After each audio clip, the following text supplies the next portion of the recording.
नमस्कार दोस्तों, IITN पढ़ाई वाला यूट्यूब चैनल में आपका स्वागत है।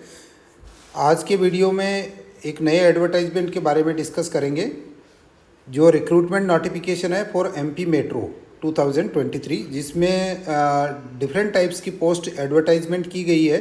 तो सभी पोस्ट का अपन वन बाय वन क्या एजुकेशनल क्वालिफिकेशन रिक्वायरमेंट है, क्या अदर रिक्वायरमेंट है और एप्लीकेशन प्रोसेस कैसे कंप्लीट करनी है, एग्ज़ाम्स क्या रहेंगे, इसके बारे में ब्रीफली डिस्कस करेंगे। ये रिक्रूटमेंट बेसिकली मेट्रो से रिलेटेड है। तो मेट्रो क्योंकि इंडिया के अंदर डेवलपमेंट में है डिफरेंट सिटीज़ के अंदर, तो अगर आपके पास मेट्रो का एक्सपीरियंस रहेगा तो आपको फर्दर जॉब अपॉर्चुनिटी भी बहुत अच्छी रहेगी।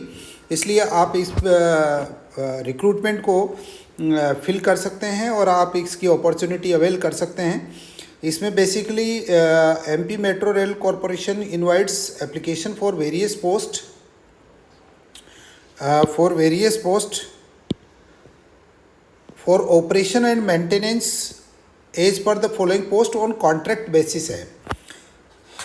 There is a possibility that after certain period these post may be converted into the permanent post, और अगर ऐसा नहीं भी होता है तो रेगुलर रिक्रूटमेंट जब होगा तब इन सबको प्रायोरिटी मिलेगी, क्योंकि मेट्रो एक हाई टेक्नोलॉजी डिपार्टमेंट है जिसके अंदर जो है आपको उसका स्पेसिफिक एक्सपीरियंस की रिक्वायरमेंट है। तो online date of application registration है 31/7/2023 एंड लास्ट डेट है 31/8/2023।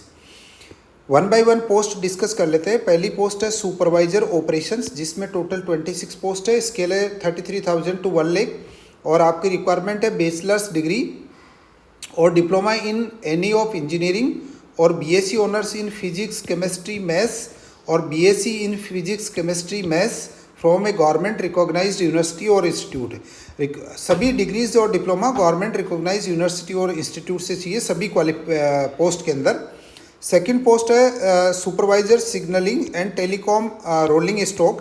टोटल 7 पोस्ट है। सेम स्केल है 33,000 to 1 लाख और इसमें 3 years engineering diploma in electrical electronics mechanical चाहिए। नेक्स्ट पोस्ट है maintainer signalling and telecom rolling stocks. इसमें टोटल 10 पोस्ट है। स्केल है 20,000 to 60,000। IDA स्केल से है, ये इंडस्ट्रियल DA स्केल से।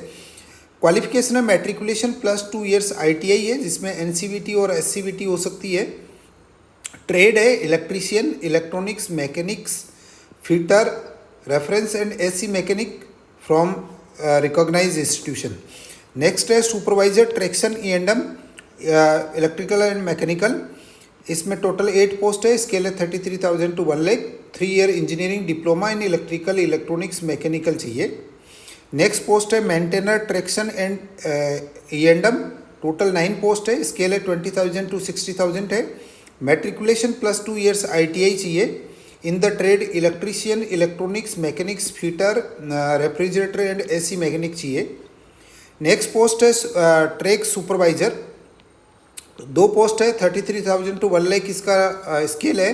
3 years engineering diploma in civil discipline from recognised university. Next post है maintainer track.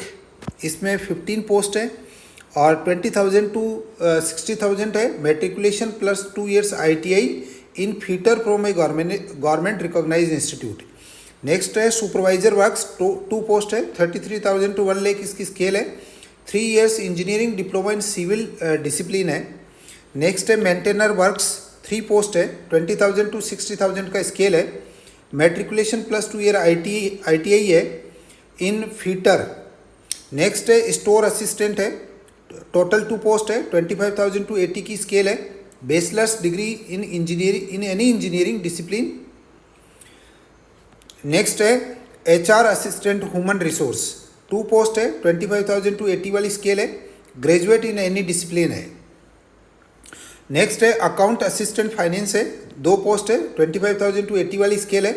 BCom/MCom from recognised university चाहिए। इसके अलावा आपको जो है CA इंटरमीडिएट फ्रॉम ICAI और ICWA इंटर और फ्रॉम ICWAI से भी एप्लीकेबल है। टोटल पोस्ट जो बनती है वो 88 बनती है। अब इन पोस्ट में कुछ इंपॉर्टेंट इंस्ट्रक्शंस भी दे रखे हैं, तो आप फॉर्म फिल करने से पहले इसको ज़रूर देख लें, गो थ्रू हो लें कम्प्लीटली। इसमें एक तो अवेटिंग रिजल्ट्स वाले एलिजिबल नहीं होंगे, क्लोजिंग डेट पे आपको रिक्वायर्ड क्वालिफिकेशन कंप्लीट होना चाहिए। और जिन पोस्टों पे डिप्लोमा एसेंशियल क्वालिफिकेशन है उन पोस्टों में हायर डिग्री होल्डिंग कैंडिडेट्स में also apply.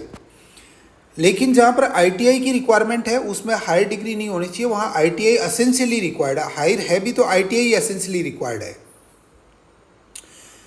Next age limit है, एज लिमिट 80 मिनिमम 18 ईयर है और मैक्सिमम 28 ईयर्स है, एज ऑन 1 जुलाई 2023। और रिजर्व कैटेगरीज को एज पर नॉर्म्स रिलैक्सेशन है जो इस टेबल में दिया हुआ है, तो कैंडिडेट्स इसके गो थ्रू हो सकते हैं जिनको एज रिलैक्सेशन की रिक्वायरमेंट है और वो पर्टिकुलर कैटेगरी में फॉल करते हैं तो ही एज रिलैक्सेशन मिलेगा। Certificate for reservation and age relaxation है, वो आपको सर्टिफाइड जो जिस तरीके से आप सभी कॉम्पिटिटिव एग्जाम्स में आपका जो SC ST OBC NCL और EWS का सर्टिफिकेट का प्रोसीजर है, सेम प्रोसीजर से बने हुए सर्टिफिकेट आपके होने चाहिए। और आपका जो है करंट फाइनेंशियल ईयर के लिए आपका वो होना चाहिए, एप्लीकेबल होना चाहिए ये जो है सभी सर्टिफिकेट्स। और PWD कैंडिडेट्स के लिए पर्सन्स विद बेंचमार्क डिसेबिलिटी के लिए रिजर्वेशन है, एप्लीकेबल है। और कौन कौन सी फिजिकल रिक्वायरमेंट है वो भी मेंशन कर रखी है। लेकिन PWD कैंडिडेट्स के लिए डिसेबिलिटी 40 एंड अबव होनी चाहिए। गवर्नमेंट और PSU में काम करने वाले कैंडिडेट्स है जो अप्लाई करना चाहते हैं उनको नो ऑब्जेक्शन सर्टिफिकेट भी चाहिए। Selection process for various post है, उसमें कंप्यूटर बेस्ड टेस्ट होगा, थोड़ा ब्रीफली आगे डिस्कस कर लेंगे। और उसमें एक कंप्यूटर बेस्ड एप्टीट्यूड टेस्ट भी होता है, तो उसकी जैसे सुपरवाइजर ऑपरेशंस में इसकी रिक्वायरमेंट रहेगी। बाकी जैसे मेडिकल टेस्ट है और डॉक्यूमेंट वेरिफिकेशन सभी में रहेंगे और CBT भी सभी में रहेगा, सभी पोस्टों पे रहे।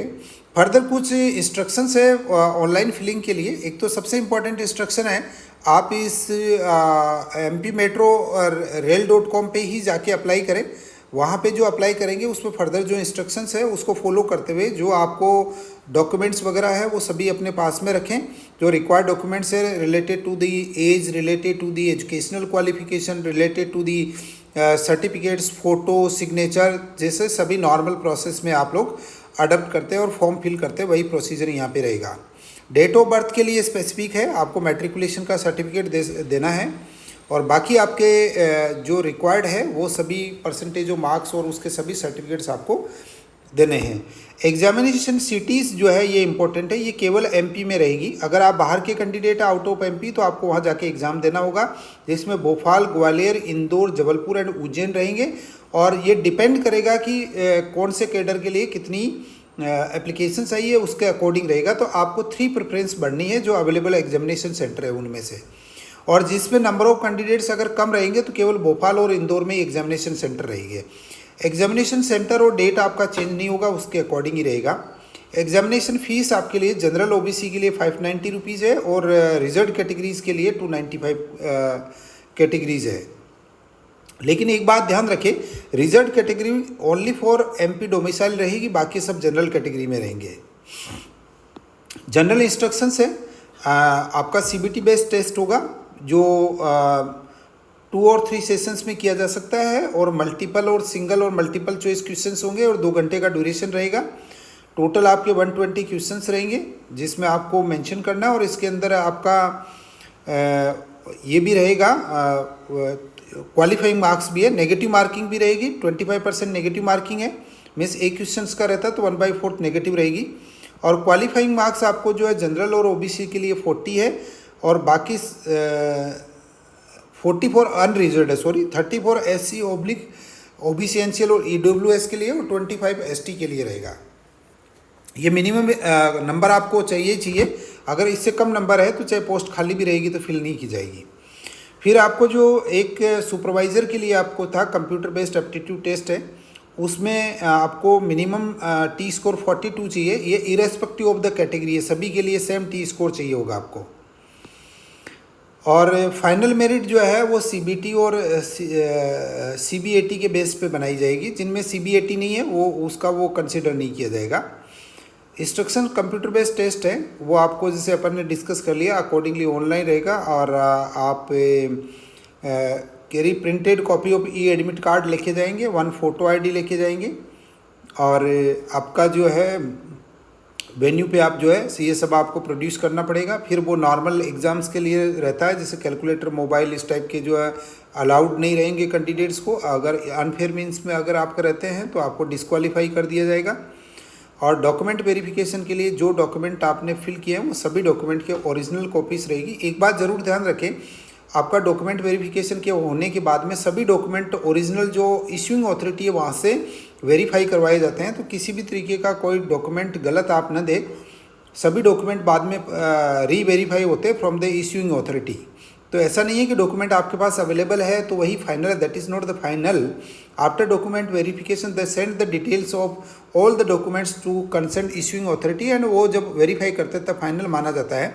अगर लेटर ऑन स्टेज, क्योंकि इस प्रोसेस में टाइम लगता है, तो लेटर ऑन स्टेज पे अगर आपका कुछ गलत डॉक्यूमेंट मिलता है तो आपको सर्विसेज से निकाल दिया जाता है। इसलिए आपको अटमोस्ट केयर रखें आप डॉक्यूमेंट से रिलेटेड। अदर जनरल इंस्ट्रक्शंस है तो फॉर्म फिल करने से पहले आप एक बार इन सभी जनरल इंस्ट्रक्शंस को आप ज़रूर देख लें। और अनफेयर मीन्स आप हमेशा जो है अवॉइड करें किसी भी स्टेज में। डॉक्यूमेंट्स की टेम्परिंग हो चाहे ड्यूरिंग द एग्जामिनेशन हो, ये जनरल कॉन्सेप्ट्स दे रखे हैं, सब आप ध्यान रखें। और फिर ये कुछ वार्निंग दे रखी है, जो जनरल वार्निंग है इसको आप देख लें। ये है। तो thank you so much for watching the video. और IITN पढ़ाई वाला यूट्यूब चैनल को आप सब्सक्राइब कर लीजिए ताकि आपको कंटिन्यूसली अपडेट्स मिलते रहे। Thank you so much.